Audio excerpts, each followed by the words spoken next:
أفغير دين الله يبغون وله أسلم من في السماوات والأرض طوعا وكرها। আল্লাহর দেওয়া জীবন ব্যবস্থা ছেড়ে দিয়ে তোমরা কি অন্য কোনো মতবাদ তালাশ করো? ওয়ালাহু আসলামা মান ফিস সামাওয়াতি ওয়াল আরদ, অথচ আকাশে যা আছে জমিনে যা আছে সব আনুগত্যের মস্তক আমার সামনে অবনত করে দিয়েছে। সুবহানাল্লাহ। মানুষকে আল্লাহ পাক ইখতিয়ার দিয়েছেন, ইচ্ছে করলে মাহফিলে আসতে পারেন, ইচ্ছে করলে সিনেমা করতে পারবেন, অসুবিধা নেই। অসুবিধার জন্য কিয়ামত, ওখানে হিসাব হবে। এখানে আপনি সূর্য চন্দ্র ফেরেশতারও কোনো মাজাল নাই, কোনো ইখতিয়ার নাই আল্লাহর হুকুমের বাইরে কিছু করার। আল্লাহ যা করতে বলেছেন তাই করতে হবে, এর বাইরে এক চুলও নড়তে পারবে না। কিন্তু মানুষেরা করতে পারবে। মানুষ ইচ্ছে করলে নামাজ রোজা ছাড়তে পারে, ইচ্ছে করলে আল্লাহর অমান্য করতে পারে। এটা তার বিচারের জায়গা না, এটা হলো পরীক্ষার জায়গা। এটা কিসের জায়গা? পরীক্ষার জায়গা। এখানে আপনি কামাই করলে ওখানে কিছু পাবেন, এখানে কামাই না করলে কিছু পাবেন না। আরো সোজা করে বলি, কোন কৃষক, যে কৃষক আষাঢ় মাসে শ্রাবণ মাসে জমিন চাষ করে না, পৌষ মাসে তার গোলায় ধান আসবে? কথা বুঝেন নাকি বুঝেন? পৌষ মাসে গোলা ধান আসবে? কোনো পাগলও বলবে না যে তুমি তো চাষই করো নাই, তুমি তোমার জমিনের ফসল তোমার ঘরে আসবে কেন? কাজী এই দুনিয়ায় পরীক্ষা দিলে এখানে রেজাল্ট হয়, এখানে গাছ লাগাইলে এখানে ফল দেয়। কিন্তু মানুষের জন্য আল্লাহ পাক যে আমল তৈরি করেছেন, পরীক্ষা নেবেন, সেই পরীক্ষার রেজাল্ট এখানে হবে না। পরীক্ষার রেজাল্ট আউট হবে কোথায়? আখিরাত। বলেন সবাই, কোথায় হবে? পরীক্ষার রেজাল্ট আউট হবে কোথায়? আখিরাত। এখানে আপনি যা কামাই করবেন এখানে রিটার্ন দেওয়া হবে না। এখানে যা কামাই করবেন সমস্ত কামাই 700 গুণ বর্ধিত আকারে কিয়ামতে আল্লাহ আপনার হাতে ধরাই দেবে। আল্লাহর ওয়াদা কখনো মিছা? মিছা হয় রাজনৈতিক দলের নেতারা, এই জাতীয় লোকেরা যারা মঞ্চে আসে আর বলে যে এবার আমাদের ভোট দেন, আমরা ক্ষমতায় যাইতে পারলে আপনারা না খাইয়া কেউ মরবেন না। কিন্তু কি খাইয়া মরবে তাও কয় না। সেদিন শুনলাম এই যে নির্বাচন এখন একটা চলতেছে, স্লোগান বাপ দাঁড়াইছে, ছেলে তো বলে রহিম ভাই আমার ভাই, তোমার ভাই, বাপের নাম রহিম। তারপরে শুনলাম বলতেছে বেগুন ভাইয়ের চরিত্র, আজকের নাম রাখে তো আদর করে বেগুন পটল, বেগুন ভাইয়ের চরিত্র ফুলের মতো পবিত্র। আমি আরেকজনের পাশে থেকে বলি যে নামাজ পড়ে না একত্রে, এমনই ফুলের মতো চরিত্র। তো দুনিয়ার ময়দানে আপনি যা কামাই করবেন এখানে রেজাল্ট আউট হবে, এখানে আপনি পাবেন ফল, এখানে পাবেন। যা করবেন এখানে গাছ লাগাবেন, ফল লাগাবেন, এখানে পাবেন। আর আল্লাহর জন্য যেটা করবেন সেটার ফল, সেটার রেজাল্ট কিয়ামতে বাইর হবে। সুবহানাল্লাহ। এখানে পরীক্ষা দিয়ে যদি কেউ ফেল করে, ম্যাট্রিক পরীক্ষা দিয়ে ফেল করেছে, ফাজেল পরীক্ষা দিয়ে ফেল করেছে, আবার পরীক্ষা দিয়ে পাশ করার সুযোগ আছে, আবারও ফেল করেছে, আবারও পরীক্ষা দিয়ে পাশ করার সুযোগ আছে। 10 বার যদি ফেল করে আরো 10 বার পরীক্ষা দিয়ে পাশ করার সুযোগ আছে। কিন্তু কিয়ামতের দিন আল্লাহ রাব্বুল আলামিনের জীবনের পরীক্ষায় কোনো মানুষ যদি আল্লাহর আদালতে ফেল করে বসে একবার, দ্বিতীয়বার পরীক্ষা দেওয়ার আর কোনো সুযোগ নাই। এই পৃথিবীতে যদি কেউ নিম্ন আদালতে মামলায় হেরে যায়, জজ কোর্টে করবে, যদি হেরে যায় হাইকোর্টে করবে, হেরে গেলে আপিল করবে সুপ্রিম কোর্টে, সুপ্রিম কোর্টেও যদি হেরে যায় তাহলে প্রেসিডেন্টের কাছে আপিল করবে। সুযোগ আছে কয়েকবার। কিন্তু কিয়ামতের দিন জীবনের আদালতে কোনো মানুষ যদি একবার ফেল করে বসে, জীবনের মামলায় যদি একবার হেরে যায়, দ্বিতীয়বার আপিল করার আর কোনো জায়গা নাই। সেই আখিরাতে রেজাল্ট আউট হবে।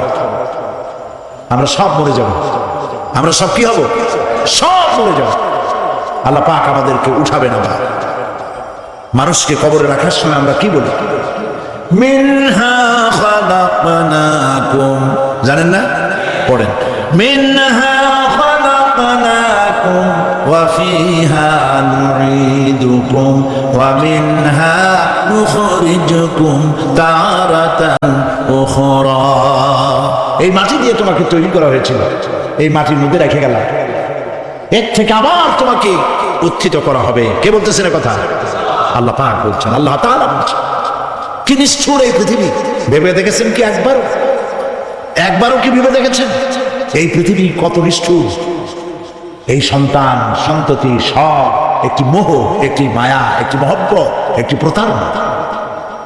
যে বইয়ের জন্য হারাম ইনকাম করেছেন, যে সন্তানদের জন্য হারাম ইনকাম করেছেন, জান দিলেন, রক্ত দিলেন, জীবন দিলেন, সারা রাত কষ্ট করেছেন, দৌড়দৌড়ি করেছেন, যখন মরে গেলে যে বাচ্চাটা আপনি করে না নিলে কলিজা ঠান্ডা হয় না, সেই বাচ্চা বলবে, মাকে বলবে, মা বাপের লাশ যে রুমে আছে আমার সেখানে নিও না, আমার ভয় করে। ঠিক কিনা? স্ত্রীও আরো দুই একজন লোক না হলে লাশের ঘরে থাকতে পারবে না, কারো ভয় করে। থাকলে বড় জোর মা থাকতে পারে, বাপ থাকতে পারে।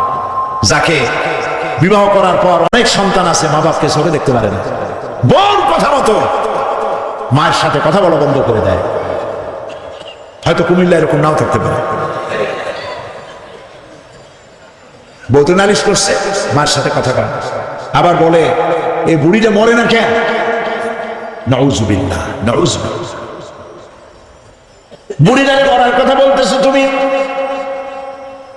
তোমার ছোট্ট বেলায় যখন তোমার টাইফয়েড হয়েছিল, অসুখ করেছিল, গরিব বাবা, বাড়িতে ল্যাপ নাই, খাতা নাই, তোষক নাই, সেই জায়গায় মা তার কাপড় বিছায় দিয়া বুকের উপরে নিজের শরীরের উষ্ণতা দিয়া বাঁচায় রাখার চেষ্টা করেছে, নিজে না খেয়ে খাওয়াইছে, অসুখ সারে না। মা ওই মুমূর্ষ বাচ্চার স্নানে তার মাথার কাছে বসে তাহাজ্জুদের নামাজ পড়ে, কোরআন শরীফ তেলাওয়াত করে, চোখ দিয়া পানি পড়ে আর বলতে থাকে, রব্বুল আলামিন আমার জীবনটারে দিয়া আমার কলিজার টুকরা সন্তানটারে বাঁচাইয়া দাও। যেই মা নিজের জীবন দিয়া সন্তান বাঁচাইতে চাইলো, সেই সন্তান আজকে বউ পাইয়া মাকে ভুলে যায়, মায়ের সাথে খারাপ ব্যবহার করে। আল্লাহ রাব্বুল আলামিন বলেছেন, মা বাবার সঙ্গে খারাপ ব্যবহার করো না, ভালোবাসায় কথা বলো। ওয়াকুল লাহুমা কাওলান কারীমা, সম্মান সূচক কথা বলো। মা বাবার জন্য দোয়া করো আমার কাছে। কে বলতেছেন? আল্লাহ তাআলা বলছেন দোয়া করো আমার কাছে এই ভাষায়, রব্বিরহামহুমা কামা রাব্বায়ানি সাগীরা। পড়েন সবাই, রব্বিরহামহুমা কামা রাব্বায়ানি সাগীরা। আয় আমার রব, আমার মা বাপ যেমনি ছোটবেলায় আমাকে অত্যন্ত যত্ন করে লালন পালন করেছেন, আল্লাহ তাআলা তুমি দয়া করে আমার মা বাপকে তোমার রহমতের করে লালন পালন করো। সুবহানাল্লাহ। প্রত্যেক নামাজের পর সকলে এই দোয়া পড়বেন, মনে থাকবে? মনে থাকবে? প্রিয় ভাই সব, সেই কিয়ামতের মাঠে আমাদেরকে উঠতে হবে, আল্লাহর দরবারে উঠতে হবে। সেই সময় আমাদেরকে কেউ উপকার করবে না। ইয়াওমা লা ইয়ানফাউ মালুন ওয়ালা বানুন, সম্পদ আর সন্তান সন্ততি কোনো কাজে লাগবে না। মা তার সন্তানকে চিনবে না, সন্তান তার মাকে চিনবে না, বাপ তার সন্তানকে চিনবে না, কেউ কাউকে পরিচয় দিবে না। কি মারাত্মক অবস্থা! মানুষ চরম অসহায় হয়ে যাবে। চতুর্দিকে ফেরেশতার আনাগোনা, সূর্য মাত্র 1 হাত উপরে, প্রচন্ড তাপ নিয়ে সূর্য অবস্থান নেবে, মাথার চান্দি ফেটে গিয়ে গুণাগারের মাথার মগজ গলে গলে পড়তে থাকবে। পিপাসার যন্ত্রণায় জিহ্বাটা ঝুলে কুকুরের মতো করে নাভিস্থল পর্যন্ত ঝুলে পড়বে। কেউ উপকার করবে, কেউ জিজ্ঞাসা। অনেক লোক আছে পীরের কাছে মুরিদ হয় আর মনে করে পীর সাহেব তারে কিয়ামতে সুপারিশ করবে। অসম্ভব। আয়াতুল কুরসির মধ্যে আমরা পড়ি, মান যাল্লাযী ইয়াশফাউ ইনদাহু ইল্লা বিইজনিহি। কে আছে এমন? কার হিম্মত আছে আল্লাহ পাকের বিনা অনুমতিতে কথা বলে? সুবহানাল্লাহ। কোথায় পীর, কোথায় খাজা বাবা হারায় যাবে। ইব্রাহিম আলাইহিস সালামের মতো পয়গম্বর কি মনে করে? আল্লাহর খলিল। ইব্রাহিম আলাইহিস সালাম আল্লাহর কি? আল্লাহর খলিল। আল্লাহর খলিল কিয়ামতের দিন বলবেন, আল্লাহ পাক, আয় আল্লাহ তাআলা, আমার বাপের কাছে আমার একটা ওয়াদা ছিল, আমি সুপারিশ করবো তার জন্য, তুমি দয়া করে আমার বাপকে জাহান্নাম থেকে ক্ষমা করো, আমি তার জন্য সুপারিশ করতেছি। আল্লাহ তাআলা বলবেন, ইব্রাহিম তোমার সুপারিশ মঞ্জুর হলো না। কথা বুঝতেছেন না? বুঝতেছেন না? ইব্রাহিম আলাইহিস সালাম যদি বাপের জন্য সুপারিশ করতে না পারে, ইব্রাহিম আলাইহিস সালাম তিনি যদি তার বাপের জন্য সুপারিশ করিয়া যদি ব্যর্থ হন, আপনার পিসাব কোন কামে লাগবে চিন্তা করেন। নবী করিম সাল্লাল্লাহু আলাইহি ওয়াসাল্লামকে প্রশ্ন করা হয়েছে, হে রাসূল আপনার আব্বা আম্মার অবস্থা কি হবে? কথা কি শোনেন নাকি? আপনার আব্বা আম্মার অবস্থা কি হবে? নবী করিম সাল্লাল্লাহু আলাইহি ওয়াসাল্লাম বলেছেন, আমি আমার আব্বা আম্মার কোনো উপকারে আসবো না। ইন্না লিল্লাহি ওয়া ইন্না ইলাইহি রাজিউন। তাহলে কোন সাহসে মনে করতেছেন কোন পীর কোন একটা বিদেশ থেকে দেশের থেকে একটা নাজিল হলো আর ওইটার পিছনে পিছনে দৌড়াবেন, সে আপনারা নাজাত দেবে, তারে পায়ে চুমা খাবেন? এই পায়ে হাত দিয়ে কদম বুঝি করা বাদ দেন। টাকা ইনকাম করার জন্য মানুষকে ভুল পথে পরিচালিত করছে অনেক পীর আছে না? খালি মানুষে টাকা দেয়, জামা অনেক পকেট, খালি টাকা নেয় সমানে ঢুকাইতে থাকে চতুর্দিক দিয়ে, বাইরে বোঝার উপায় নাই। কিন্তু অনেক পীর আছে এমন, ঢাকা শহরে বড় বড় মার্কেটের মালিক, আমি জানি বড় বড় মার্কেটের মালিক, বিরাট ব্যবসায়ী, জামা পরিষ্কার করে না 2 মাসে, মানুষকে দেখাবার জন্য গামছাটা নাকের কাছে ধরে ফট ফট করে আওয়াজ করে, মনে হয় যেন কাঁদতেছে। আর্টিফিশিয়াল হাবিজাবি জিকির শিখায়, লা ইলাহা কতক্ষণ, ইল্লাল্লাহ কতক্ষণ, আল্লাহ আল্লাহ কতক্ষণ, কোথায় পাইছো? ইল্লাল্লাহ ইল্লাল্লাহ কিসের জিকির? ইল্লাল্লাহ মানে কি? আল্লাহ ছাড়া, আল্লাহ ছাড়া, আল্লাহ ছাড়া, আল্লাহ ছাড়া কি? কাজী রাসূলুল্লাহ যা করেন এগুলি বেদাত, এই সব পীরের পাশে যাবেন না, মনে থাকবে।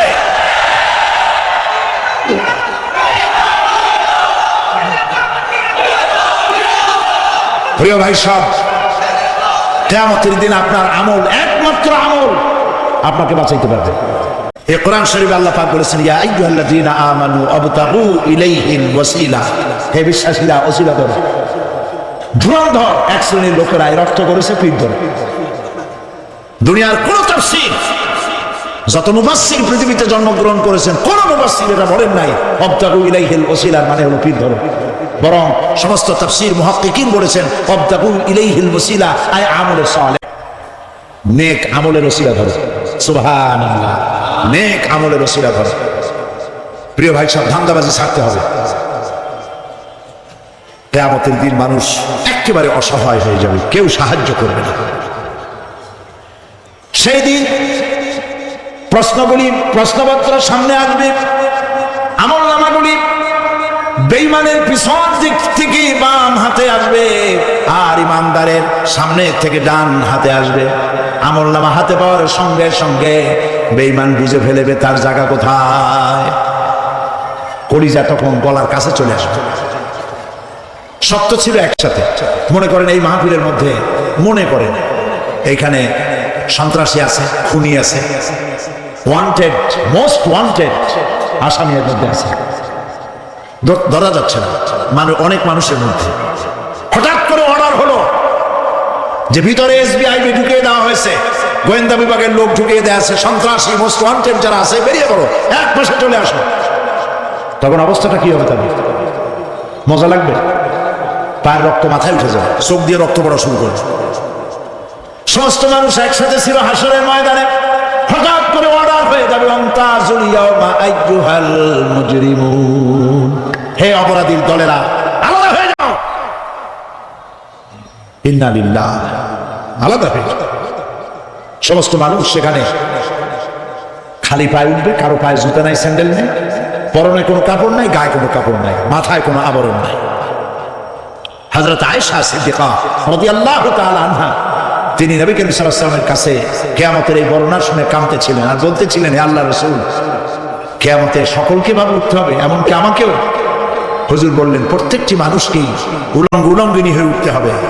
তিনি প্রশ্ন করলেন, তখন কি শরম হবে না?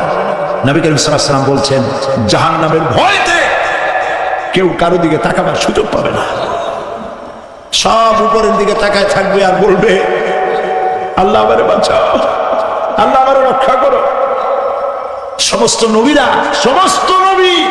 আদম আলাইহিস সালাম থেকে শুরু করে ঈসা আলাইহিস সালাম পর্যন্ত সব নবী বলবেন নাফসি নাফসি, আল্লাহ আমারে বাঁচাও, আমাকে রক্ষা করো।